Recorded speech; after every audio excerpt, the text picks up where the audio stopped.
We check in on the defensive install with Ashanti Cistruck to find out how this Pete Golding situation is going, and also big day for Ole Miss men's basketball. We'll tell you exactly how right after this. This is the Locked On Ole Miss podcast.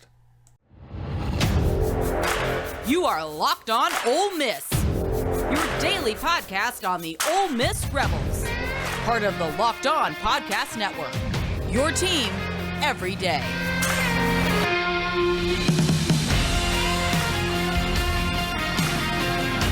Welcome to the Locked On Ole Miss podcast. I am your host, Stephen Willis. Thank you very much for joining us, and also thank you for making the Locked On Ole Miss podcast your show of choice in the morning. It's your first listen every day. We are free and available wherever you get your podcast, including YouTube. Thank you very much for that. So we've spent a lot of time talking about the offense and the quarterback competition, obviously. I mean, we've spent a good portion of the first 4 days of practice talking about that. Today, I kind of want to talk about the defensive install. Ashanti Cistruck's press conference is a little bit going to be on here as well. And he'll talk about what the defense is doing, the new addition of Pete Golding, who apparently is a Tasmanian devil out on the football field. He appears to be somebody that is actually quite real. Hopefully, like Dalen Flowers, when he goes to practice Saturday, he can put eyes on that so we can get an idea of exactly where they're coming from. The base is a 4-2-5 defense. That's what they're calling it. But it's really an over and under defense based off what they do with the jack position.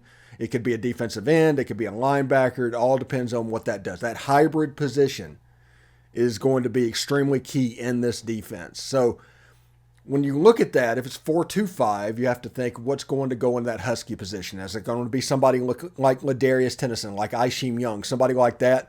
Or will they take Sontarian Perkins and move him out there and honestly just recreate what Tony Connor did in 2013, 2014? I'm not 100% sure. I'm looking forward to laying eyes on it myself when the spring game happens. I would say when spring practice ends, but the game is like 3 practices before the end. So during the spring game, I want to lay eyes on exactly what is happening. We've talked about the quarterbacks, like I said, ad nauseum. It's a big deal.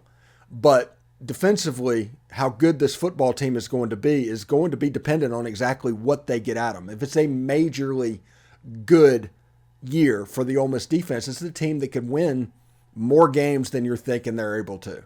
I mean, we're obviously going to be underdogs at Alabama and at Georgia. I'm not saying we're not. But those swing games that we're thinking now might end up being W column games, and the swing games are actually a little bit higher up in the pecking order. And it's all going to depend on this defense. Can Jeremiah Jean-Baptiste and Monty Montgomery and Kari Coleman and Ashanti Cistruck make plays necessary to get possessions for this offensive team? Because this offensive team, as we talked about this yesterday, this has a chance to be really, really good. Lane Kiffin talked about in spring that one place he wanted to get depth on is at the running back position. There's a little help coming with Kedrick Riscano because basically you need 3 running backs to really, in this offense, feel safe. I mean, that's what we've done, like Snoop Connor, Jerry and Ely, and Henry Parrish. Ever since Lane Kiffin has been here, has essentially been 3 backs. Last year, they got, Quinshawn took a hefty load because Zach Evans couldn't stay on the field. Ulysses Bentley was hurt quite a bit, and that kind of affected things as well. So we'll see exactly what they're able to do. But first, let's hear from Ashanti Cistruck to what he thinks about this Ole Miss Rebel defensive team. These first 4 practices, it's been pretty easy, but it is a lot to learn, and it's a big change from 3-4 to 4-2, so we slowly getting that, but we're making progress day by day. Basically, we all just, getting together, learning from each other, trying to just see, learn each other's strengths and weaknesses and just bond, really.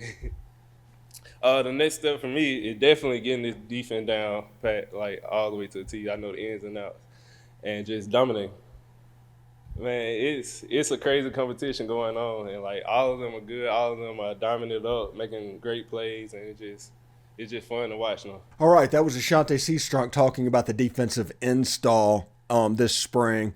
He kind of lit up a little bit when he mentioned Pete Golding. I think you can tell these defensive players really like him, and it'll be interesting to see because that is going to help them in the install of this defense. It's actually going to be very important for this Ole Miss Rebel football team. We'll see exactly how they do moving forward. I'm pretty excited about it. So should be really, really fun on the defensive side of the ball. Now, John Saunders is also making plays in the back end of the defense. You're hearing his name, some J.J. Pegues, Kari Coleman at linebackers in the two-deep rotation at the moment.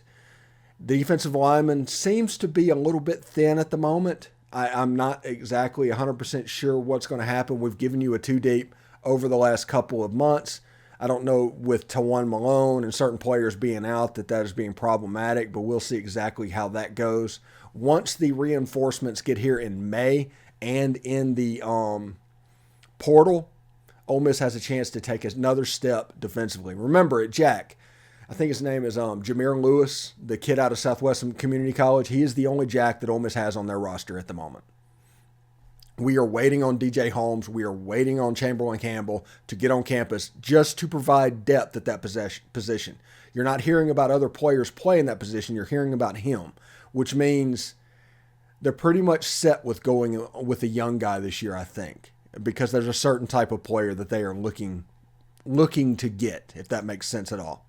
It's just something to keep an eye on. It'll be something to see exactly what happens as well. Today's show is brought to you by the FanDuel Sportsbook, okay? The tournament is heating up, and there's no other place to get in on the action than FanDuel, America's #1 sportsbook. That is because now FanDuel is giving new customers a no-sweat first bet up to $1,000. That's up to $1,000 back in bonus bets if your first bet does not win. Just go to FanDuel.com/lockedon to sign up today and claim your no-sweat first bet. Then you can wager on everything from the money line to point spread to which teams will be cutting down the nets, all on an app that's safe, secure, and super easy to use. And I realize in Mississippi you have to use a brick-and-mortar casino, but if you're going to Jackson, Tennessee, Memphis, road trip to Nashville, heading down to Delta, Louisiana, Shreveport, Baton Rouge, New Orleans, FanDuel is an option for you. Like I said, it's safe, secure, and super easy to use.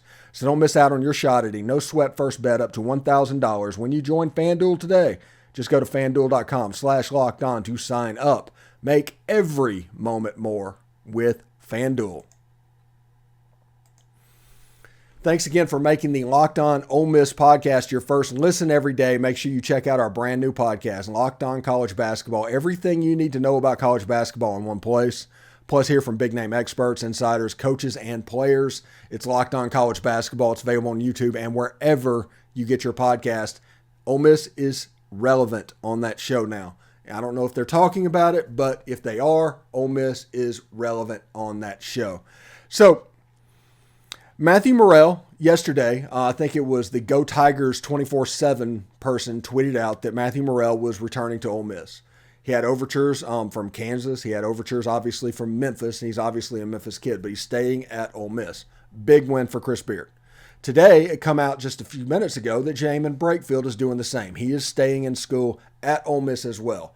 Going to pull out of the transfer portal, I guess, and do exactly what he wants to do. Now, this is absolutely huge for Chris Beard as a program builder.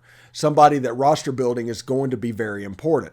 TJ Caldwell obviously already coming back. That's 3 really good players and a nucleus that you can build off of for 2023, 2024.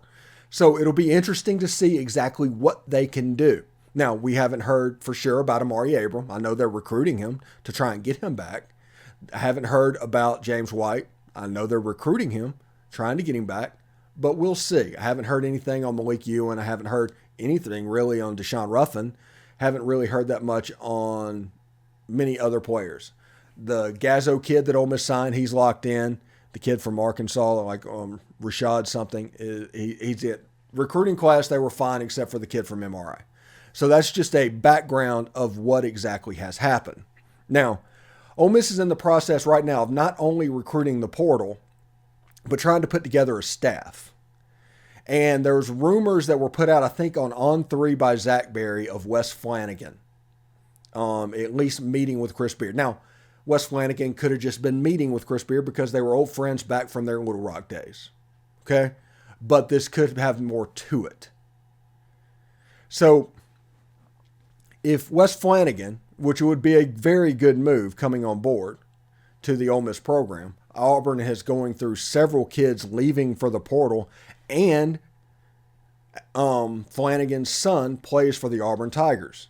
Flanagan, of course, is the brother of Jason Flanagan, who played at Ole Miss in the late 90s, early 2000s under Rob Evans and Rod Barnes, I believe. He coaches down at Holmes County Community College at the moment. So it feels like the stars are aligning. Now, I've had people tell me different things everywhere, and that's the amazing thing about this job. You basically come in with a few sources, a few places that you can hear things, but over time, it just builds up and up and up. And now I'm getting DMs that I'm having to verify who they are because they just want to relay what they know. And it's really cool. I'm very appreciative of all of that. Don't hear me that I'm not, but I'm just not in the breaking news game. We're about commentary and perspectives on this channel. We'll tell you bits of information. If I hear anything, I will let you know. But we're not trying to be first. We're never trying to be first. I think trying to be first is what the mainstream media does and why it can be problematic at times. It's why people are so against the media at the moment, is the way that culture works. We want to be the anti that. We want to be different from that. If they want to be first, let them. I genuinely don't care if anybody breaks a story. In fact, I genuinely don't think I have any competition. Because if you look at this is by far the nicest looking show on Ole Miss athletics, and we try to have fun. We talk about relevant issues, and we have really cool guests that are also fans. Now we also have people like Kelvin Bolden a couple of days. We had Jim Cross yesterday. So our guest level, we're raising that as well as Locked On Ole Miss 3.0 is well underway. But this year is going to be fun. This year is going to be fantastic. This year is going to be great at Locked On. I'm looking so forward to it because basketball has become something that I need to pay attention to. I need to force myself to pay attention to it because it's not something that as an Ole Miss fan, I generally do. For the longest time as an Ole Miss fan, you'd watch, and if the Ole Miss team was good, you would pay attention. If it's not, you would just, wait till baseball season. That was kind of the cycle of Ole Miss fandom. I've talked about this all during the Chris Beard thing. I talked about this all the way through this rising up. This is a new era of Ole Miss basketball. Now, we talked about, I think, Wes Flanagan, who coached with Chris Beard in Little Rock. And his son does play on the team. It would be really cool if Flanagan went to Ole Miss and his son came with him. Now, the son, I think, is a senior, Alan Flanagan. Played about 30 minutes a night for the Auburn Tigers. He's a 3-year starter. Good basketball player. Really good basketball player. And it would be just really interesting to me if he actually came over and his dad came over and they kind of were the first step in this transfer portal cog. Be interesting to see. Like I said, I've got people all over telling me things. There's certain things that they don't want out. There's certain things that we're not quite at a point where we can talk about. But, I mean, everybody has tidbits of information. It's really cool. I actually get more information now than back when I was on the boards at Ole Miss so often. It's crazy. Now I'm hardly on the boards. But yeah, it's because so much is just basically feeding me information. It's actually really cool. And thank you for that. I'm a big fan of that. Also, join our subtext community. The link is down in the description. If we do get any information, if they have any relevant tidbits of information, we will put it in there first, or we will do something on this podcast, but mainly rumors are going to go on that subtext community. Like I said, we're not trying to break news, but those little pieces of tidbits we will put there to give them a financial backing for joining the subtext community. Thank you very much for that. Also, coming up next segment, Derek Vandygriff is going to talk about the Texas A&M series, the 0-6 SEC Ole Miss Rebels, the field gate that happened, and it should be quite interesting. Anyway, stick around. Thanks for making the Locked On Ole Miss podcast your first listen every day. We are free and, in fact, available wherever you get your podcast. Hit the subscribe button on the YouTube channel. Hit the bell for notifications when we release a new video, which happens quite frequently. Upvote the video, comment down below. We'd appreciate it very much. I'm here with Derek Vandygriff for our weekly segment on the weekend baseball preview. We're going to be talking about Texas A&M, but before we get started, Derek, we kind of need to get going this weekend, right? Yeah, we do. You start looking at the remaining series ahead. We were able to get Vanderbilt and Florida out of the way the first 2 weekends, and they're looking like maybe the 2 best teams in the SEC right now. But so it does technically get easier from here on out. Even though you got LSU coming into town later on in the year, but yeah, we need to get going right now. It's kind of a get right series for both Ole Miss and Texas A&M, 2 really talented ball clubs that are just struggling right now, especially in SEC play. They're 1-5, we're 0-6, right? But yeah, just kind of going down the schedule. I was looking at it. We're at A&M, Arkansas at home, and at Mississippi State the next 3 weekends. So you have to take 6 of those games. I think you have to come out 6-3.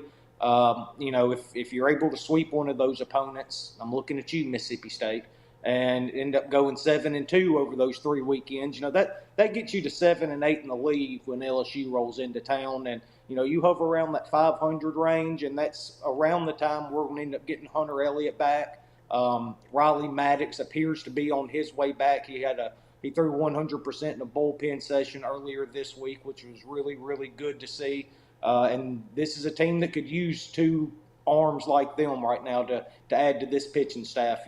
Get Elliott back on Fridays, get Maddox back in the bullpen, and then figure out the rest of the rotation, then have arms to come out and finish some of these games. So these next 3 weeks are crucial for this season.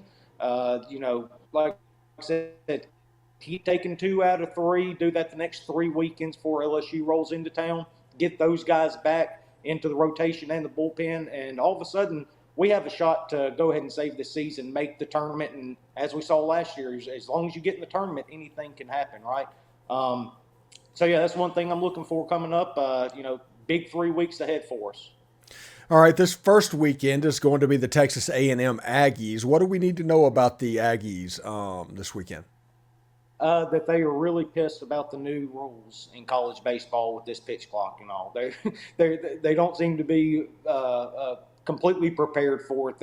Their pitchers, especially Nathan Detmer, the Friday guy. I was watching him last weekend, and I mean he had so much trouble in that Tennessee game getting the pitch off in time. There were multiple, not only balls for walks, but him stepping off and not going to a base multiple times, resulting in balks that ended up scoring a run too. That's another rule this year. If you step off twice and don't make an attempt at the runner, then it's an automatic balk. He had one of those last weekend too. So they seem to be struggling a little bit, adjusting to this new 20-second pitch clock and all. And it goes to the hitters too. They've kind of struggled with it a little bit, and you kind of see it up and down their lineup how it's affecting their play a little bit. I said it a couple of weeks ago with Vanderbilt how much they were struggling hitting the ball. So for all you A&M hitters out there, you're welcome. Here you go. They're really struggling hitting the ball going into this weekend against Ole Miss.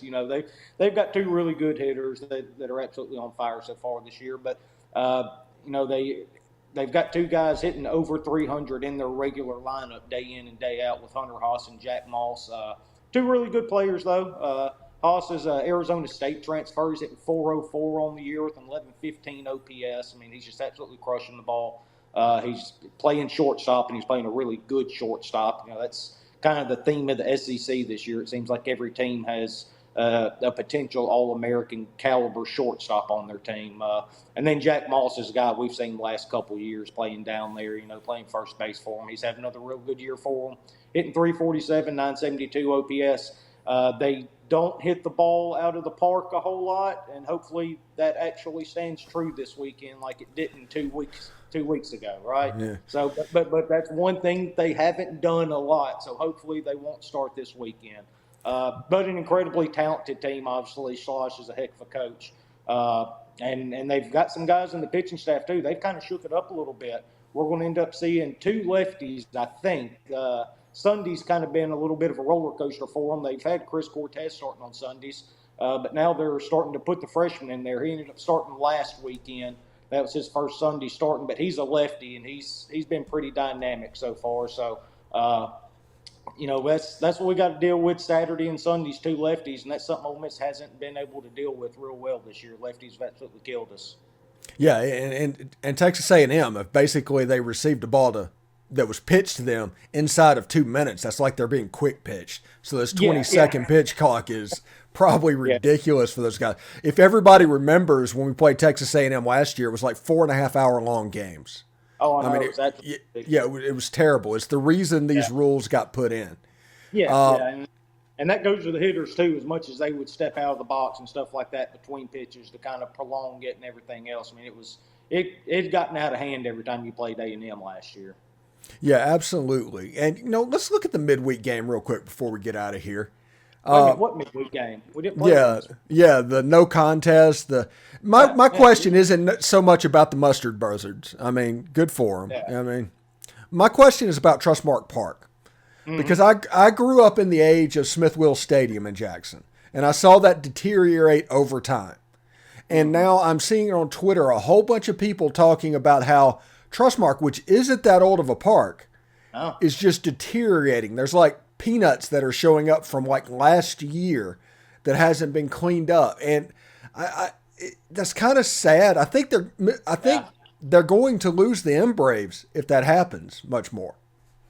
Well, I mean, they're going to have to do something, right? I mean, you got the Braves prospects looking to play on that field literally in a week, right? I mean, and there's actually money invested into those kids there, So, they ended up resodding the field a week ago before the game, which is kind of weird. Anybody that is over the turf and stuff like that should know that you need more than a week for the sod to be able to take hold, right? I mean, if not, it's just sitting on top of the ground, and any sort of movement shifting, anything like that, it's going to come right up, which is exactly what started happening to the Rebels and Southern on Tuesday night. So, that was just really odd that they would do that, especially that close to a game. And like I said, even leading up to the minor league season starting too, if it was bad enough you had to resod it that fast, then it probably should have been done a long time ago to begin with. Yeah, the game that used to be the Mayor's Trophy game between Ole Miss and State became the Governor's Cup game that moved to Trustmark whenever it did that. I think at this point we need to retire that series, and what I'm suggesting in its place is a preseason non-conference series with 3 teams, like a tournament, set down in Biloxi at the home of the Shuckers. That is Ole Miss, Mississippi State, and Southern on one side, and then like Tulane, UNO, and ULL. That is what I would do. That would be a huge event and would serve the purpose of all of this. Yeah, and it's actually funny you say that, because down there in Biloxi, home of the Shuckers, they've started doing a tournament down there, or they got one started coming up. They're going to start doing a college baseball tournament down there now. I heard that earlier in the week, so. I would certainly think the 3 Mississippi schools would be in line to be in that. But it'd be really cool to have, just go state by state, do Louisiana one year with, like you said, Tulane and New Orleans, even if you wanted to throw LSU on the other side of the bracket and just do the whole non-conference thing like you usually do when it's not conference season or you play midweek like us and State do, and then go over to Texas and get, Texas, Rice, and Baylor or something like that, just kind of hop around, do state to state to come in to play the 3 Mississippi schools and, see who gets bragging rights that year.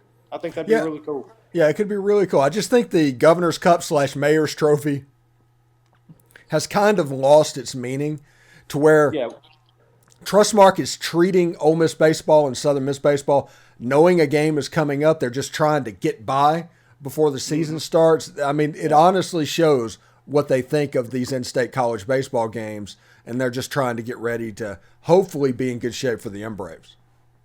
Yeah. Well, it doesn't look like they're going to be in too good a shape now, so they're going to have to go back and start resodding all this stuff. But apparently they started happening in the first and second inning on Tuesday, and that's when the umps first got together, was after the second inning, because they saw the sod start coming up, and that's when they were like, hey, we'll give this a little bit more time, but, we'll need to see if this keeps happening, we're going to have to get these guys off here, which is what they did. So, I'm definitely not upset about it. We're not in a position to sit here and burn through 9 innings of pitching when we don't need to. So, we'll take that little 4-inning game. We'll take our ball and go home and get ready for a real baseball series coming up this weekend, one we badly need.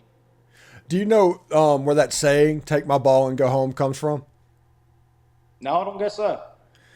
Back before baseballs were really prevalent and known, it was rare to have an actual baseball out there. So usually only one baseball existed in a group of friends. So if that friend got mad and went home with the ball, they had to quit playing because there wasn't another baseball. That's where that came from. Anyway, did anybody talk to Lane Burroughs after last night? We need to get his opinion on that situation as well. And, man, I bet he's got a scorching hot take just burning a hole in his pocket down there at La Tech right now. Oh, yeah. He can't believe Ole Miss would do this again. So team mustard buzzards. I mean, just absolutely. Yeah. Just on the bandwagon. Okay, today is opening day. What are your thoughts? Yeah. Well, I'm obviously really excited. Anytime that your professional team's going to win a World Series, it's always an exciting year. So, I'm ready to get this started for the Braves and get through these 162 games, go ahead and win the division again, disappoint Mets fans. I've got a couple buddies that are Mets fans. They were all happy with themselves last year leading into the last month of the year. And I kept telling them, I was like, guys, we've been through this. We see it every year. You know what's going to happen. And sure enough, Braves come out on top again, right? But this year, it's going to be a little bit different. After we win the division, we'll actually go run through the playoffs, hopefully meet Kara's Houston Astros again, and do what we did to them last time and just go ahead and win another World Series for the city of Atlanta. I'm fully expecting the Detroit Tigers to have a 60-game improvement in wins this year. They're going to go from 66 to 126. Most dominant team in Major League Baseball history. I'm just ready for that to happen. Yeah. Yeah. They are really going to be a fun team to watch. So you get to see all these kids starting to come up now and actually making an impact with them from the draft the last few years. So them and the Orioles, I think, are two really interesting teams in the American League to watch. Yeah, I had Scott Bentley on my show from Locked On Tigers, and he was last night. He gave me a little introduction, like a 20-minute video of welcome to the Tigers type stuff. And I told him, it's like, hey, all these pre-existing biases that you have, like if Torkelson didn't hit last year, all the stuff that you were worried about, all I saw was this spring training, him knocking the cover off the ball. I had no idea about that. And it's like, hey, it's actually pretty nice to not have these biases because, like in the NFL, they just assume that Tua is always going to be bad because he started slow. Mm-hmm. There's no room for change. Yeah. Well, I can go ahead and tell you, if there's anybody that's going to end up breaking out and having a big year, it would be Spencer Torkelson. That guy is a sure enough hitter. He did it his entire career at Arizona State and did it throughout the minors with Detroit. Hitting in the major leagues is pretty hard, oddly enough. So, yeah, he did struggle a little bit, but I do fully anticipate him turning around having one heck of a career up there in Detroit. Yeah, absolutely. My voice is going. I see that. Anyway, thanks again for making the Locked On Ole Miss podcast your first listen every day. Make sure you check out our brand new podcast, Locked On College Basketball, everything you need to know about college basketball in one place. Hopefully my voice will make it through this read. Plus hear from big-name experts, insiders, coaches, and players. It's Locked On College Basketball, available on YouTube and wherever you get your podcast. Derek, thank you so much for coming on the show. My voice, I can't believe it's going out. Absolutely nuts. But thanks for coming on the show, and good luck to the Rebs this weekend, right? Yeah, that's right. Let's go get 2. All right. I'll see you later, bud. All right. Howdy toddy. Howdy toddy.